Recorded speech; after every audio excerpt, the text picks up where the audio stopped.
kabar hari ini? Alhamdulillah baik. Ibu gimana kabarnya? Alhamdulillah baik juga.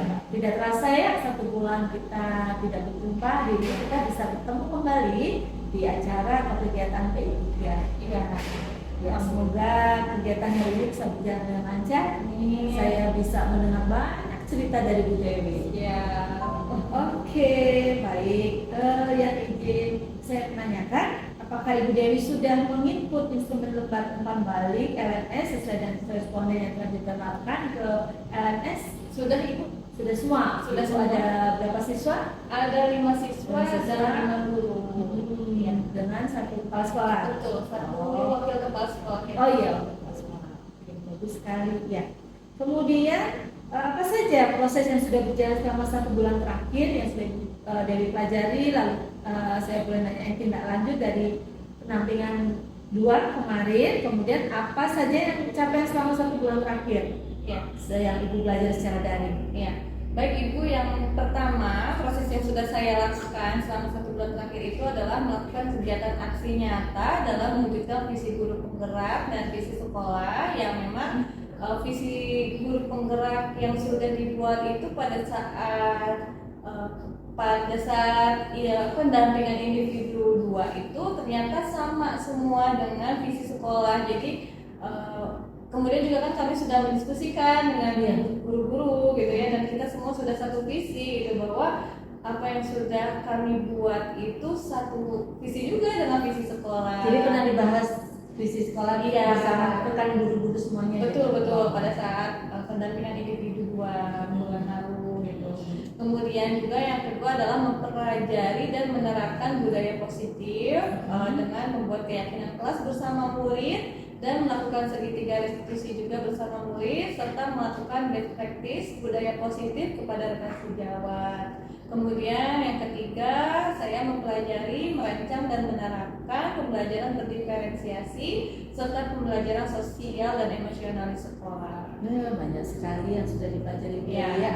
Untuk budaya positif apakah sudah diterapkan di kelas? Untuk budaya positif sudah diterapkan Bu di kelas. Jadi seperti membuat keyakinan kelas ya Bu ya. Nah, keyakinan kelas ini sudah dibuat kesepakatan bersama-sama dengan anak-anak. Kemudian juga disepakati kegiatan positif apa, misalnya membuang sampah pada tempatnya, kemudian juga menggunakan handphone seperlunya pada saat kegiatan pembelajaran gitu, apabila diizinkan oleh guru yang bersangkutan untuk mencari sumber informasi melalui internet. Nah, itu anak-anak juga baru bisa menggunakan gawai atau gadget. Jika tidak, anak-anak menyimpannya di tasnya gitu. Dan masih banyak lainnya. Kalau untuk rekan sejawat sudah pernah diinformasikan sharing? Sudah waktu bulan Oktober ya Bu ya. Nah, itu saya juga sudah melakukan aksi nyata budaya positif kepada rekan sejawat mengenai budaya positif itu sendiri, kemudian juga segitiga restitusi gitu ya Bu ya. Itu sudah saya. Nah, sedangkan segitiga restitusi sudah banyak menangani kasus murid? Sudah saya aplikasikan menggunakan segitiga restitusi itu sendiri. Ya, bagus sekali. Nah, kemudian untuk pembelajaran diferensiasi nih, bagaimana penerapannya di kelas? Apa juga sudah terlaksana? Sudah terlaksana, alhamdulillah. Sejauh ini saya memberikan materi pada saat dinian klasikal itu memberikan tugas atau materi tentang cita-citaku kepada siswa, kepada murid, dan mereka pun berhak bebas memilih bentuk mengerjakan tugasnya sesuai dengan minat belajar mereka, kemudian dengan profil belajarnya mereka. Apabila mereka gaya belajarnya cenderung kinestetik, mereka membuat gambar sendiri. Jadi cita-citaku ini bentuknya adalah membuat mind mapping karir. Jadi mereka mendesain sendiri gambarnya lewat buku gambar gitu. Kemudian juga yang visual membuat di Canva, kemudian yang audio visual mereka bisa membuat di video di Canva atau video presentasi. Jadi semua bisa ya melaksanakan sesuai bakat minat masing-masing. Iya. Dan respon anak-anak gimana? Dan respon merespon kegiatan ini? karena sebelumnya saya ini masih menggunakan pembelajaran yang satu arah ya Bu ya. Dan tugasnya itu rata-rata sama semua gitu ya, belum berdasarkan minat variasi sesuai dengan gaya belajar. Iya. Terlihat sangat antusias sekali Bu, karena mereka diberikan kebebasan dan sangat terlihat kreatif gitu ketika muncul ya, jadi itu jadi muncul kreativitasnya apabila ada yang hobinya menggambar, mereka menggambar sedemikian rupa dengan karya-karya yang luar biasa. Kemudian juga ada yang visual, mereka membuatnya di Canva atau membuat selain di aplikasi Canva ada yang menggunakan Photoshop juga. Nah, mereka juga membuat sedemikian rupa gitu dengan foto-foto apapun gitu ya. Kemudian untuk yang audio visual juga mereka membuat video presentasi tentang menceritakan tentang dirinya gitu. Jadi selain materi yang saya sampaikan tentang cita-citaku, saya juga mengajak siswa untuk menyampaikan materi manajemen waktu. Mereka membuat schedule time. Jadi yang audio visual itu mereka membuat diary activity dari dia bangun tidur sampai tidur lagi, seperti yang di TikTok gitu, atau seperti di media sosial. Kemudian mereka share linknya gitu ke media sosial. Ada juga yang dengan kinestetik mereka membuat jadwal gitu. Terus saya nggak apa-apa ya, cuma buat di buku tulis ya, nggak apa-apa. Terus juga ada yang visual, mereka membuatnya dengan Canva gitu. Jadi memang untuk pembelajaran diferensiasi ini sangat membuka kreativitas, kebebasan anak untuk berekspresi kepada jadi kita nggak terlalu membatasi ya. Betul, sesuai keinginan guru, tapi kita bisa memberi tugas sesuai dengan bakat minat anak-anak. Luar biasa. Berarti 1 bulan ini kemajuan Ibu Dewi sudah sungguh pesat ya, baik dalam umpan balik kemarin yang disampaikan sehingga bisa membentuk meningkatkan kompetensi, juga di diferensiasi ya di pembelajaran 2.1 ataupun sekarang 2.2 ya, tentang KSE ya, luar biasa. Oke, lanjut kita akan ke materi ya. Di mana di PI 3 ini saya akan menanyakan 3 hal, yaitu tentang refleksi hasil survei, tentang sejawat, kemudian kepala sekolah, murid terkait dengan kompetensi Bu Dewi, kemudian rencana penerapan pembelajaran sosial emosional, dan satu lagi keterangan angkatan kerja dalam visi yang sudah dibuat kemarin. Ya, baik. Kita akan lanjutkan dengan pertanyaan saya. Kalau menurut Bu Dewi, setelah hasil feedback 360 dari kemarin umpan balik rekan guru sejawat, kemudian kepala sekolah dan murid, nah kompetensi apa yang perlu ditingkatkan, yang kurang baik sejauh ini, seperti apa, itu silahkan boleh dijelaskan. Iya, terima kasih Bu. Untuk apa yang harus diperbaiki atau ditingkatkan dari saya, ternyata berdasarkan hasil analisis instrumen penilaian rekan sejawat, yaitu adalah saya harus lebih banyak memberikan pembelajaran yang inovatif. Nah, setelah diberikan feedback dari rekan sejawat seperti itu, saya kembali refleksi diri, saya terus meningkatkan kompetensi saya untuk memberikan pembelajaran yang inovatif. Nah, di sini adalah ada beberapa kegiatan saya Bu dalam memberikan pembelajaran yang inovatif itu, melaksanakan pembelajaran dengan menggunakan metode project based learning, problem based learning, kemudian literasi berdasarkan minat murid gitu. Bisa dijelasin nggak? Contohnya gimana nih project based learning itu membuat apa?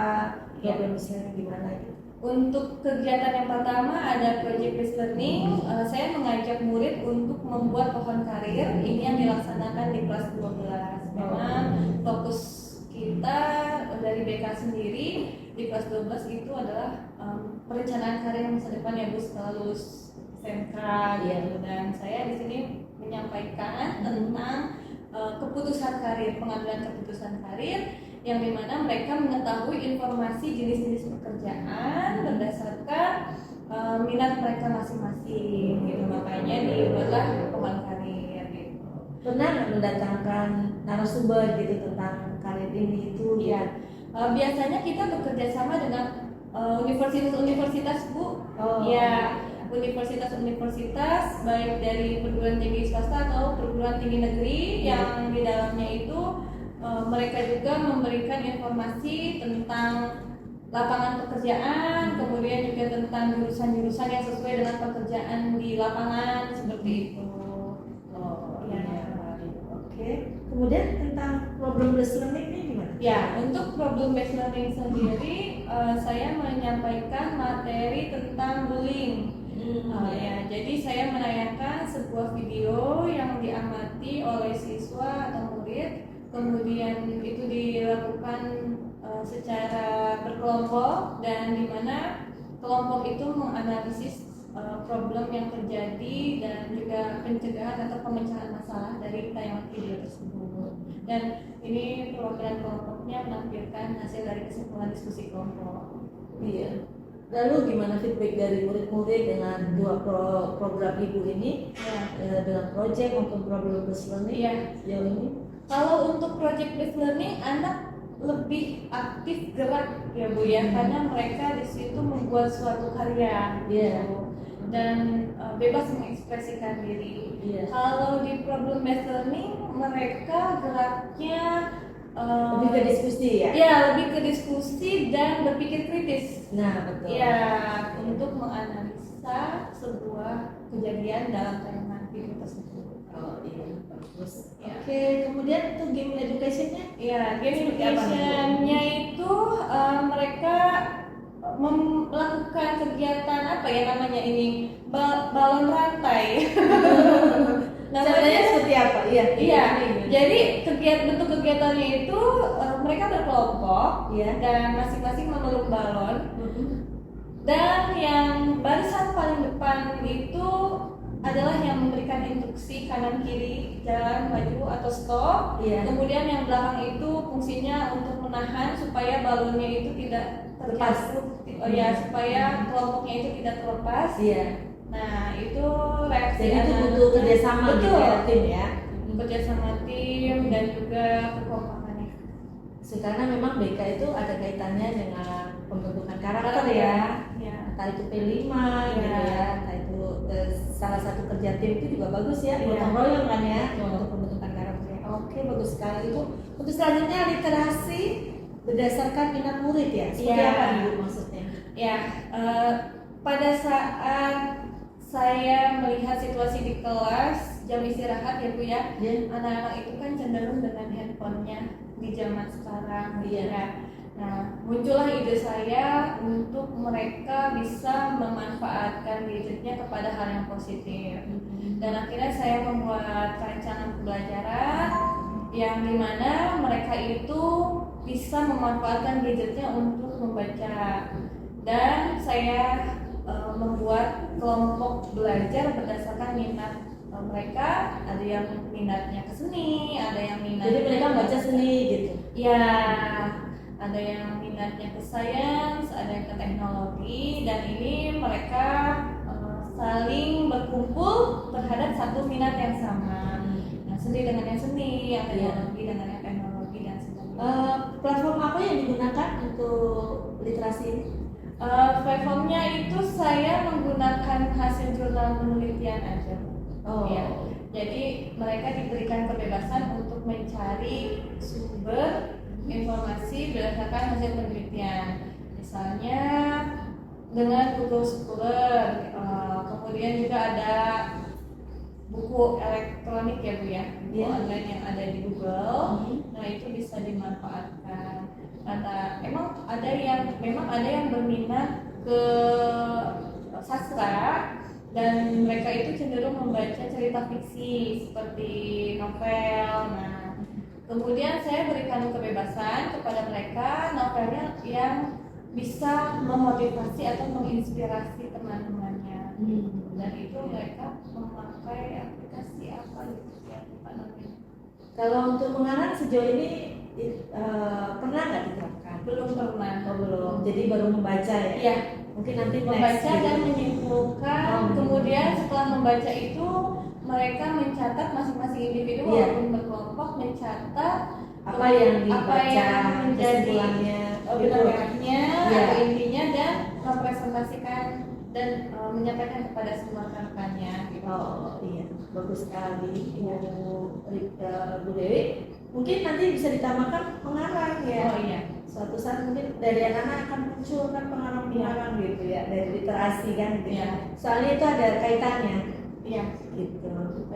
Oke, bagus sekali Bu Dewi. Untuk selanjutnya nih, saya boleh nanya apa rencana Bu Dewi dalam meningkatkan kompetensi? Ya, rencana saya untuk meningkatkan kompetensi yaitu pertama semangat terus untuk mengikuti seminar, IHT atau workshop dimanapun. Sejauh ini walaupun sebagai penggerak tetap aktif di luar ya? Iya, Oh, iya. saya mendapatkan amanah di FGMP atau FGBK itu sebagai ketua, dan alhamdulillah sampai sekarang, sampai saat ini aktivitas di FGBK untuk meningkatkan kompetensi guru BK masih terus berjalan. Jadi Ada pertemuan setiap apa nih? Setiap BK bulan. sebulan sekali gitu? Iya, sebulan sekali. Itu semua sekolah SMK saja dan SMA?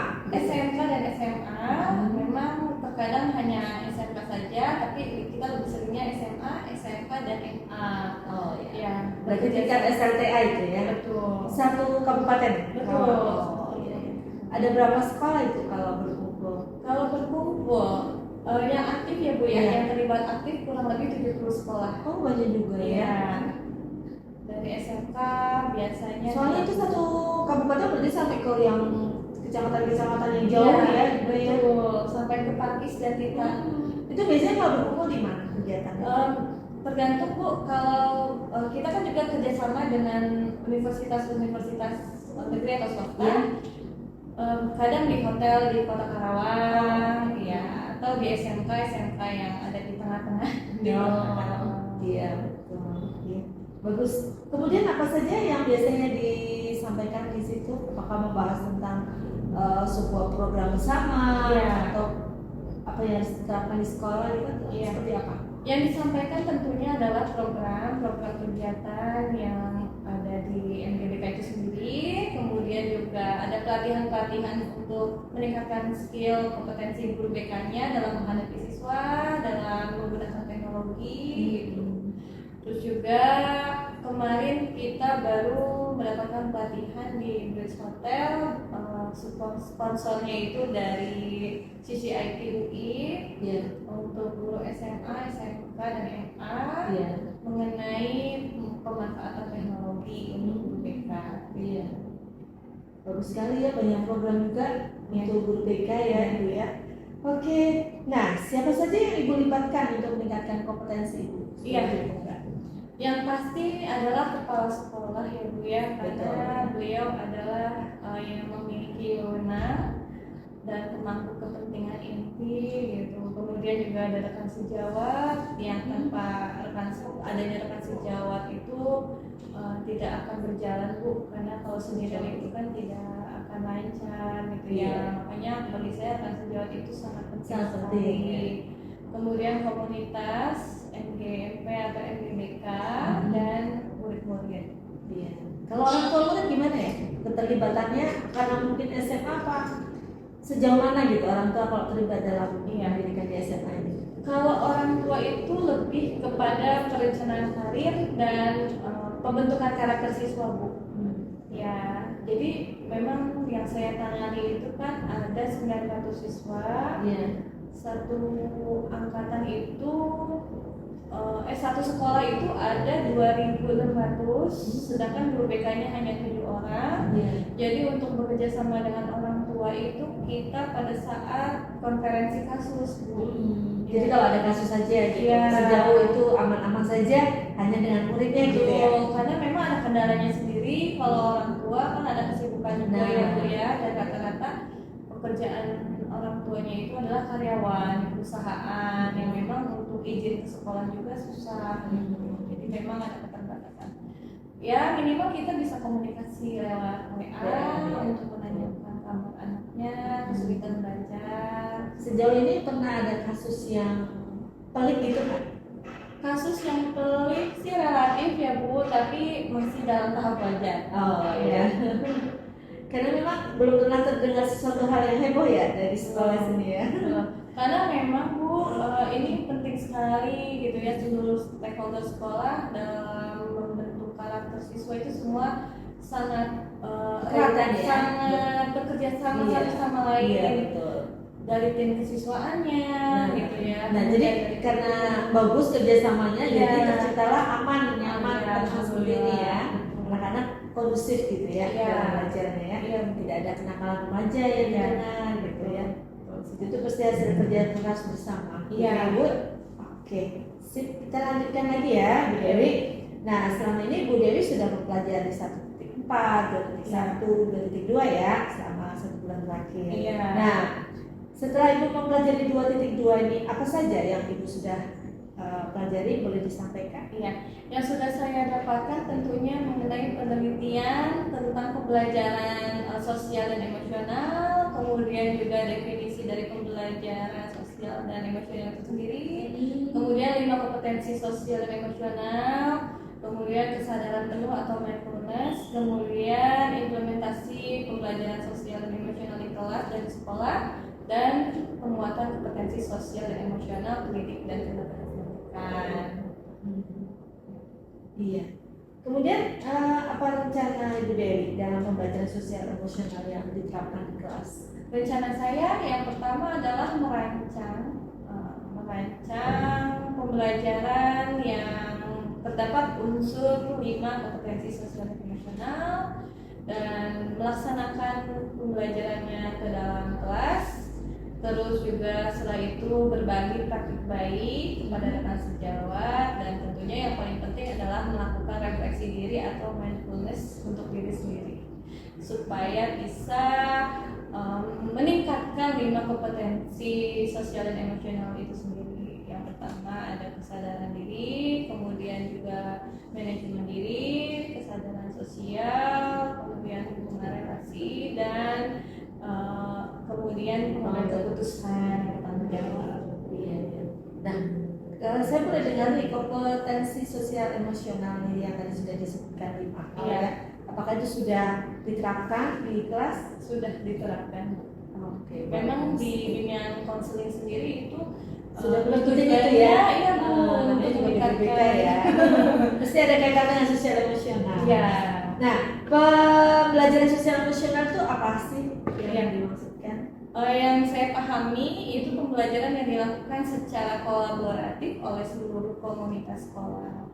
Kemudian proses kolaborasi ini memungkinkan anak dan pendidik dan tenaga pendidikan di sekolah memperoleh dan menerapkan pengetahuan, keterampilan, dan sikap positif mengenai aspek sosial dan emosional. Ya, jadi ada kolaborasi antara pengetahuan, keterampilan, dan sikap positif Iya. itu ya, sehingga tercapailah aspek sosial dan emosional yang stabil. Iya.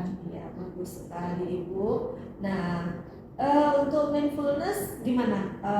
Pernah diterapkannya di kelas? Kalau untuk mindfulness kita di akhir pembelajaran itu kita melakukan apa ya namanya refleksi bersama. Iya. Karena memang kan refleksi pembelajaran itu biasanya dilakukan di akhir ya Bu ya. Iya, betul. Nah, kita membuat lingkaran.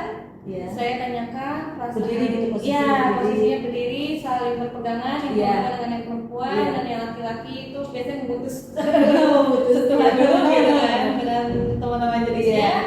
Kemudian kita sama-sama tarik nafas 3 kali sambil memejamkan mata, kemudian hembuskan dan buang nafas lagi. Tarik nafas dan hembuskan nafas lagi. Iya. Dan setelah itu mereka relax, saya tanya bagaimana perasaan mereka, apakah Iya. menyenangkan atau tidak kegiatan hari ini, dan alhamdulillah rata-rata respon dari mereka sangat menyenangkan gitu.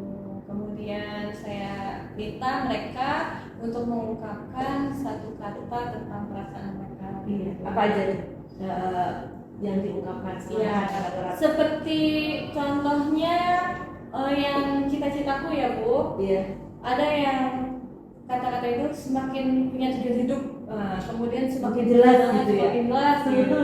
Semakin terlihat gambaran masa depannya. Gitu. Itu bisa dilakukan semua di kelas semua ya? Bisa dilakukan. 10, 11, 12 Iya, ya? 10, 11, 12. Bagus sekali Bu. Nah, kemudian untuk selanjutnya, rencana Ibu yang dibuat di dalam kelas tentang pembelajaran sosial emosional itu seperti apa? Iya, yang pertama saya merancang dan menerapkan pembelajaran sosial dan emosionalnya itu melihat dari kebutuhan siswa ya Bu ya. Seperti di kelas 10, 11, 12 itu kan berbeda-beda. Kalau ini contoh yang saya sampaikan di sini pada kelas 10 Bu, tentang Oh, cita-citaku ya. Jadi mereka saya sama minum iya, ya. silakan. Ini contoh yang sudah saya buat Bu tentang cita-citaku. Untuk kelas 10 mereka membuat my mapping hari gitu. Karena untuk kelas 10 itu sangat penting, tujuan mereka setelah lulus SMK itu mau kemana, apakah mereka mau kuliah, kerja, atau berwirausaha. Kalau untuk penjurusan memang di kelas 10 sudah ya, sudah dilakukan penjurusan. Kalau di SMK itu pada saat PPDB. Oh, jadi langsung memilih gitu. Iya, sudah ditentukan dari SMP-nya mereka mau pilih di SMK itu. Kemudian dari SMK Tidak ada pembinaan. Oh, ini kayaknya cocoknya di sini gitu. ada Bu, Ada juga. ada. Pernah nggak yang pindah gitu karena kok rasa kayak berat? Ada juga. Ada, tapi karena memang sudah kebijakan dan jumlah siswanya Sudah sudah diselesaikan ditentukan ya? oleh provinsi, sehingga tidak memungkinkan siswa untuk pindah kelas karena jumlah siswanya itu kan sudah pas ya. Sudah iya betul ya. Iya. Jadi mereka yang cenderung ingin pindah karena ketidaksesuaian pilihan jurusan dari SMP ke SMK, itu kita memberikan konseling individu. Konseling individu bagaimana siswa bisa menerima kenyataan, siswa bisa melakukan adaptasi, siswa bisa menyesuaikan diri, dan juga ada kelompok mata pelajaran peminatan. Ya, oleh kurikulum itu biasanya difasilitasi peminatan mata pelajarannya ke mana gitu. Seperti yang teknik elektronika itu masih serumpun dengan teknik komputer jaringan atau teknik instalasi tenaga listrik. Dan mereka belajar tentang hal itu gitu. Iya, bagus sekali Bu. Iya. Nah, kemudian harapan Ibu apa nih setelah menerapkan pembelajaran sosial emosional di kelas? Iya, harapan saya itu pastinya untuk saya pribadi ya Bu, dapat meningkatkan resiliensi atau ketangguhan dalam diri saya dalam melaksanakan kegiatan pembelajaran di kelas dan di sekolah, dan dapat berbagi best practice kepada rekan sejawat untuk menerapkan pembelajaran sosial dan emosional. Jadi untuk diri sendiri pun sudah memberi manfaat yang besar ya? Ya, kemudian juga untuk murid, yaitu murid dapat meningkatkan kesadaran diri, manajemen diri, kesadaran sosial, keterampilan berelasi, dan mengambil keputusan yang bertanggung jawab. Sejauh ini murid dapat merasakan itu semua? Ya, alhamdulillah yang saya amati melihat beberapa karakter yang memang harus ditingkatkan dari mereka, dan alhamdulillah itu mulai meningkat Bu indikatornya. Jadi misalnya di kesadaran diri, saya pun memberikan materi tentang pengenalan diri ya Bu, tentang mereka mengetahui karakter diri mereka, konsep diri mereka gitu, dan yang tadinya mereka belum mengenal karakternya mereka, setelah saya memberikan materi pengenalan diri, akhirnya mereka tahu karakter mereka. Biasanya saya memberikan angket tipe kepribadian seperti sanguinis, melankolis, pragmatis, dan korealis, dan akhirnya mereka jadi tahu, oh ternyata saya ini melankolis ya, pantesan saya orangnya melo gitu.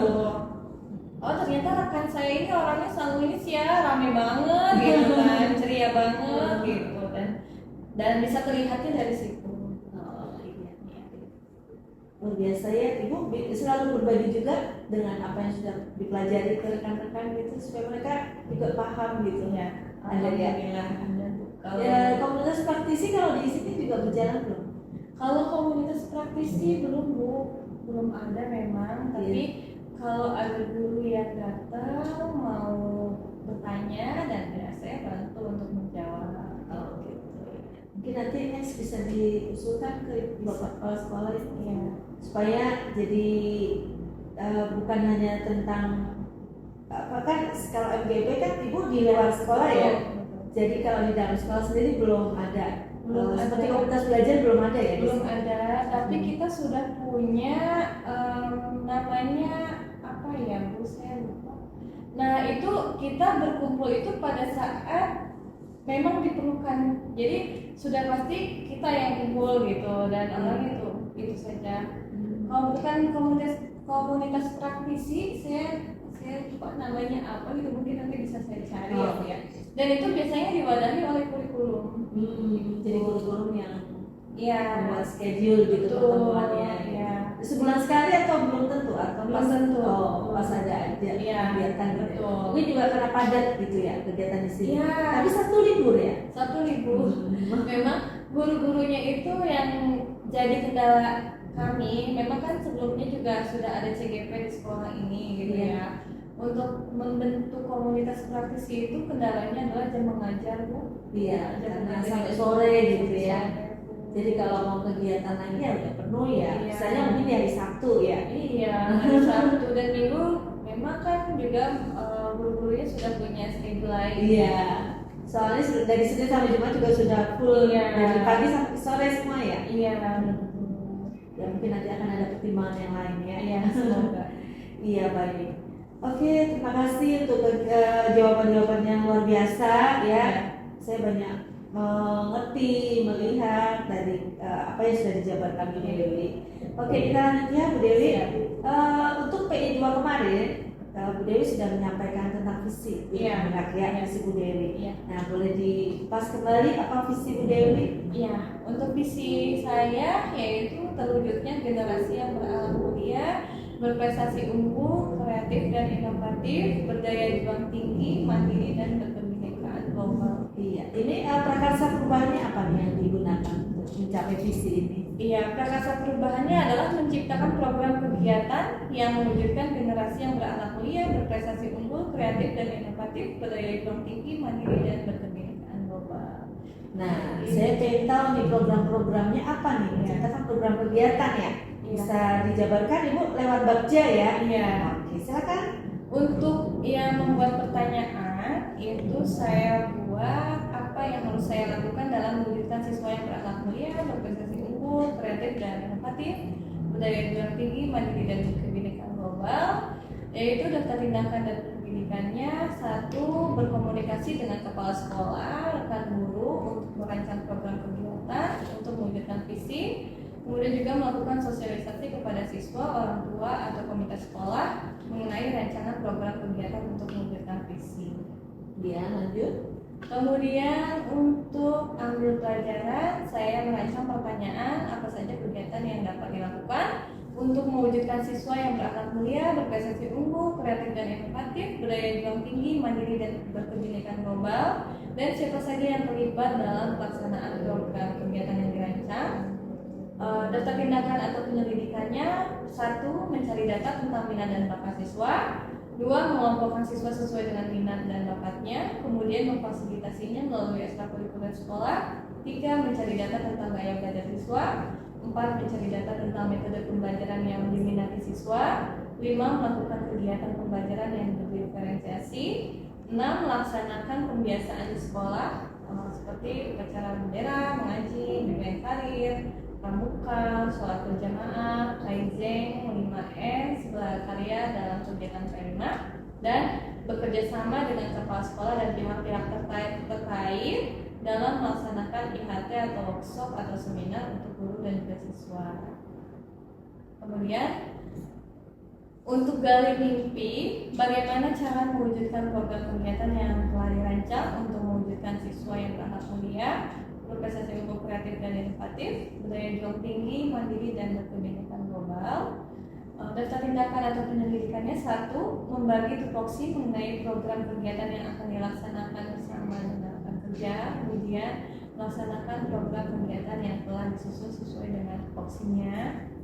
Kemudian jabarkan rancangan pertanyaannya: apa langkah awal yang dapat dilakukan, apa yang perlu dipersiapkan dalam melaksanakan rencana yang telah dirancang. Daftar tindakan atau penyelidikannya itu berkolaborasi dan berkomunikasi dengan berbagai pihak untuk melaksanakan tupoksi dari rancangan kegiatan yang telah dibuat. Melakukan mensosialisasi program kegiatan yang telah dirancang bersama-sama. 3. Membuat capaian hasil sosialisasi dalam 1 minggu. 4. Melakukan refleksi dan evaluasi dari rancangan kegiatan yang telah dilaksanakan. Dan tereksekusi. Rancangan pertanyaannya, siapa saja yang ikut terlibat dalam melaksanakan kegiatan yang akan dilakukan, kapan rencana kegiatan tersebut dilakukan, adapun ditentukan atau pendidikannya. 1. Kepala sekolah, wakil kepala sekolah, rekan sejawat, murid, orang tua murid, pembina ekstrakurikuler. 2. Kegiatan dimulai pada awal tahun ajaran baru. Nah, ini penerapan Jadi kerja yang bagian sesuai yang akan dilakukan untuk sebagai implementasi dari prakarsa perubahan mewujudkan visi Ya. program itu ini. Iya. Kegiatannya ada Betul, ada 6 ya? program kegiatan yang sudah berjalan. Iya. Ya, untuk membentuk karakter beriman dan bertakwa. Iya. Ya, untuk mewujudkan siswa yang berakhlak mulia, ini ada kegiatan sholat berjamaah, Ini ya. pembiasaan mengaji, keputrian, dan bagi yang beragama non-muslim yaitu melakukan kegiatan keagamaan pada saat Jumat. Jadi ada siswa yang Agama lain ada tetap siswa melakukan kegiatan keagamaan sesuai betul. agama masing-masing gitu. Iya, jadi kami memanggil guru agama dari Oh, masing-masing agama. Ada juga agama yang lain di sini selain Kristen. Ada. Islam, Kristen, Buddha. oh Buddha juga ada. Hindu. Hindu juga ada, tapi beberapa orang. Oh, iya. Jadi saat umat Muslim melakukan sholat Jumat, anak-anak pun ada bimbingan agama. Iya. Oke, bagus sekali ya. Oke, lanjut program selanjutnya. Kemudian juga ada program 5S, senyum sapa salam sopan santun dengan sesama teman. Kemudian Programnya seperti apa nih 5S yang sudah diterapkan? program 5S, jadi memang kami juga punya posternya, Bu. 5S itu Iya. dan sudah ditempelkan di setiap jurusan masing-masing. Ini untuk menjadi apa? Supaya mereka tuh selalu selalu membaca ya. kepada siswa-siswa untuk Oke. melakukan ini. Kemudian juga bimbingan karir untuk persiapan kerja atau melanjutkan. Ini kita laksanakan setiap hari Selasa khusus untuk kelas 12. Ini Kegiatannya seperti apa? Kalau untuk kegiatan bareng-bareng kayak gini? ini mereka lagi mengantri persiapan psikotes. Oh, iya. Simulasi psikotes yang dimana mereka mengantri berbaris seperti ingin Kayak kerja gitu ya? Betul. Kayak melamar pekerjaan gitu? Betul. Oh, iya. Membawa CV, membawa KTP, bawa papan tulis, papan dada. papan dada. Iya. Kemudian juga alat tulisnya sendiri-sendiri. Oh, iya. Kemudian ada program Kaizen itu sendiri. Mereka programnya membawa bekal makanan dari rumah Iya. atau membawa tumbler. Nanti mereka belanja jajan di kantin sudah membawa tumbler masing-masing. Sejauh ini berjalan ya? Berjalan. Tetap ya? Iya. Itu bisa menginspirasi banyak pihak ini karena Iya. supaya tidak banyak plastik bekas Betul. ya. Betul. Oke. Nah, ini tempat sampah juga Bu sudah disiapkan 3 jenis sampah, ada Iya. sampah organik, non organik dan B3 yang berbahaya karena memang ini kan SMK. Iya. Biasanya kita juga ada bahan-bahan Kimia gitu. kimia ya yang mereka buangnya pun juga tidak sembarangan. Iya. Juga ada bank sampah untuk siswa yang tidak membawa tumbler. Mereka membeli botol minum kemasan dan itu dikumpulkan. Nanti kita tukar, kita ganti dengan nominal uang yang lumayan bisa ditabung buat satu kelas. Ya, kalau Jadi dikumpulnya per kelas ya. betul. Oke, Kemudian satu lagi juga kegiatannya. pembelajaran berdiferensiasi yang sudah saya lakukan, Bu. Iya. Ya, mereka membuat proyek. Ya, salah satunya tadi tentang karir, tentang pohon karir. Oh iya. Dan tentunya adalah dukungan-dukungan dari berbagai guru, juga dari kegiatan ekstrakurikuler mengenai bakat prestasi siswa di bidang akademis dan Banyak ya. selalu ada dukungan dari guru, teman untuk anak-anak ya dalam mencapai prestasi akademiknya ya. Iya. Oke, bagus sekali Bu. Kemudian dari apa yang tadi sudah dijelaskan, ada tantangan-tantangan nggak? Iya. Dalam menghadapi itu melaksanakan kegiatan yang tadi disampaikan? Pastinya tantangannya itu yang pertama adalah membangun kerjasama Bu dengan seluruh stakeholder sekolah. Karena setiap individu guru kan memiliki pemikiran yang berbeda dan harus menyatukan visi yang sama. Dan dalam mewujudkan visi sekolah itu kita harus satu suara dulu, satu pemikiran. Serta kendala dalam melibatkan orang tua murid karena orang tua murid itu memiliki kesibukan masing-masing. Nah, kira-kira bagaimana itu untuk mengatasi kendala ini sendiri? Ya, yang pastinya harus menjalin komunikasi yang efektif dan membangun semangat bersama rekan sejawat dalam kegiatan-kegiatan program untuk mewujudkan visi sekolah gitu. Kemudian juga bersama komunitas belajar itu sendiri gitu, seperti melaksanakan kegiatan IHT, workshop, seminar gitu, dan juga mengadakan pertemuan parenting yang diselenggarakan dari pihak sekolah kepada seluruh orang tua murid. Pernah ya mengadakan parenting untuk orang tua? Untuk parenting khususnya lebih mengarah ke psikologi siswa atau murid belum? Oh belum.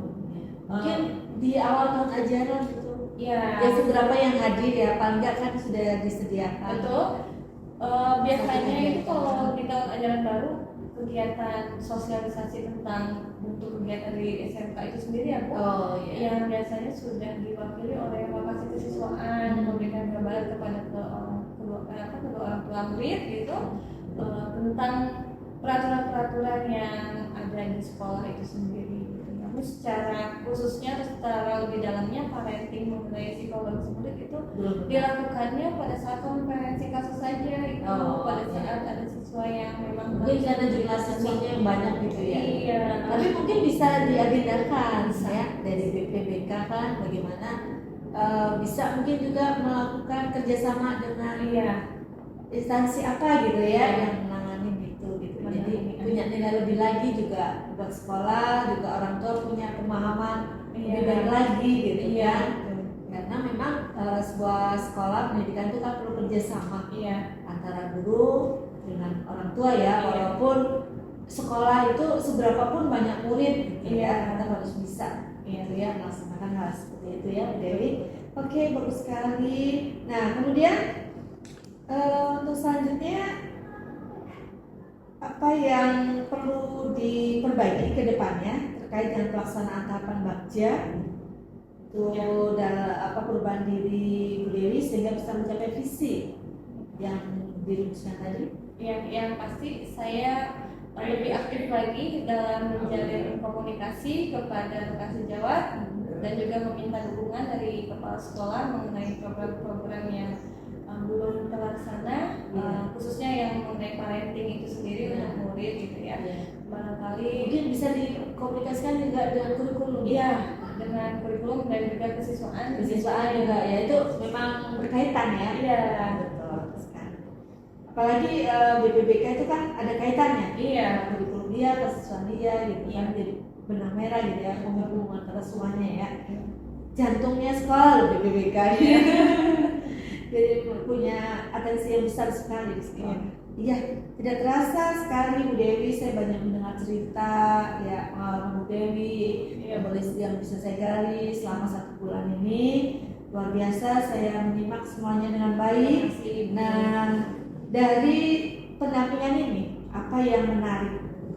Pendampingan yang menarik, saya sebelumnya bersama Ibu melakukan dan juga rekan-rekan CGP.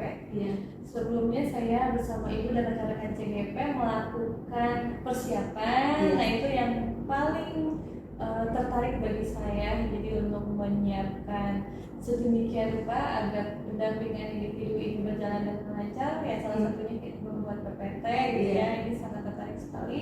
Tertantang juga ya. Tertantang juga sehingga bisa lebih terstruktur dan terencana. Betul. Kemudian juga saya diberikan kesempatan oleh ibu sebagai pengajar praktik bersama rekan-rekan untuk saling memberikan inspirasi. Iya, bagus sekali ya Ibu. Harus dilanjutkan ya, kalau nanti kayaknya sudah selesai, Ibu bisa tetap menginspirasi teman-teman, melakukan kerjasama juga dengan rekan-rekan gitu ya. Apa yang sudah dipelajari bisa di-share ke teman-teman. Nah, kalau ke murid-murid sering bercerita juga nggak tentang kegiatan Ibu sejauh ini apa di penggerak gitu? Betul. Iya.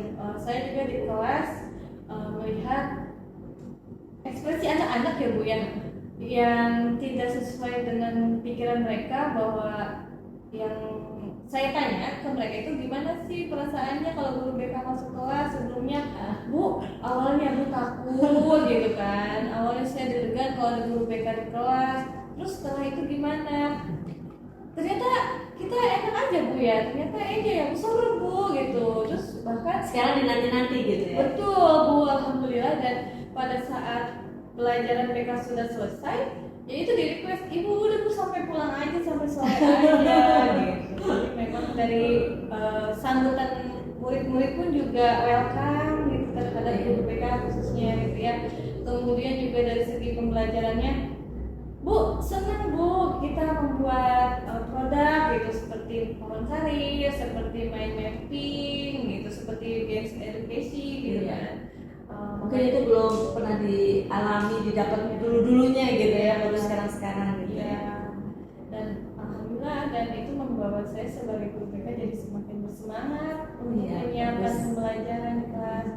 Waduh, saya jangan sampai malu di depan anak-anak nih tanpa persiapan gitu. Iya. Jadi anak-anak juga semakin senang mengekspresikan diri gitu. Iya, betul. Bagus sekali Bu Dewi. Untuk rekan-rekan guru BK yang lain, apakah juga berminat daftar guru penggerak atau memang sudah daftar mereka? Memang ada beberapa guru yang sudah daftar di guru penggerak, dan alhamdulillah karena sekarang saya sedang pendidikan guru penggerak, akhirnya beliau-beliau itu banyak konsultasi saya gitu mengenai kegiatannya, gambarannya seperti apa. Terus juga khususnya di luar kegiatan CGP itu sendiri, seperti membuat kegiatan pembelajaran atau kegiatan layanan BK yang menginspirasi siswa, mau dong. Jadi apa ya, mungkin membuat mereka juga jadi terinspirasi. Iya, betul. Bagus sih, bagus sekali. Memang kita harus bisa memberi contoh ya. Ada, apalagi kita itu kan bergerak ya, dan gerakan gitu kan. Nah itu tuh harus selalu ada, itu di dalam kita gitu kan. Nah kita juga sebagai guru kan harus selalu jadi contoh teladan buat murid-murid, menjadi seorang pembelajar sepanjang hayat. Gitu. Bagus Ibu. Ya. Untuk selanjutnya yang sudah baik dan perlu diperbaiki dari pendampingan ini apa? Menurut saya proses pendampingan ini sudah sangat baik Bu, khususnya Ibu. Alhamdulillah saya mendapatkan pengajar praktik yang menurut saya ramah, kemudian sabar dan sangat kreatif. Dan itu luar biasa sekali Bu saya. Dan untuk kedepannya sih saya berharap Ibu tetap bersabar dan bersemangat membimbing para CGP, khususnya kelompok 26. Amin ya. Saya senang sekali dengan paparnya Bu Dewi, bahwa kita memang harus seperti saya sampaikan, bahwa kita ada sebagai guru yang jadi contoh teladan buat anak-anak. Mungkin istilahnya saya adalah pembimbing Bu Dewi ya, dimana saya juga ingin Bu Dewi tampil kreatif, dan juga Bu Dewi pun sudah melakukan itu ke murid-murid gitu ya. Baik Ibu Dewi, tidak terasa ya kita sudah di akhir dari penampilan 3 hari ini. Semoga apa yang kita pelajari pada hari ini boleh kita lakukan, boleh kita yang kurang kita perbaiki lebih baik lagi gitu ya Bu Dewi. Dan kita juga akan menyiapkan untuk kegiatan lokal kalian nanti, lokal kalian 3 maupun nanti untuk pendampingan 4, di mana pendampingan 4 nanti berkaitan dengan RPP diferensiasi. Baik Bu Dewi, tidak terasa ya kita sudah selesai PI 3 pada hari ini. Dan saya izin minta RPP Ibu untuk nanti IPI 4 tentang RPP yang ada unsur diferensiasi dan KSE-nya. Apakah sudah sedia Ibu? Sudah sedia Ibu. Oke, mulai sekali. Oke, bisa ditampilkan juga di RPP-nya. Oke, ini adalah RPP Ibu, sudah ada KSE-nya. referensinya juga ada ya. Iya. Oke, boleh. Nanti saya lihat semuanya. Terus saja nanti akan saya berikan komentar. Saya akan pahami dulu. Jika ada sesuatu hal yang perlu saya tanyakan, saya kondisikan, saya komunikasikan dengan Bu Dewi. Oke, baik. Saya akhiri penampilan 3 pada hari ini. Saya ucapkan terima kasih sekali lagi Sama-sama. untuk kegiatan penampilan 3 yang bagus, luar biasa, lancar. Rekan Ibu juga. Amin. Mohon maaf jika ada yang kurang berkenan. Sama-sama. Dan kita akan bertemu kembali di pendampingan 4. Oke. Baik Ibu, terima kasih banyak.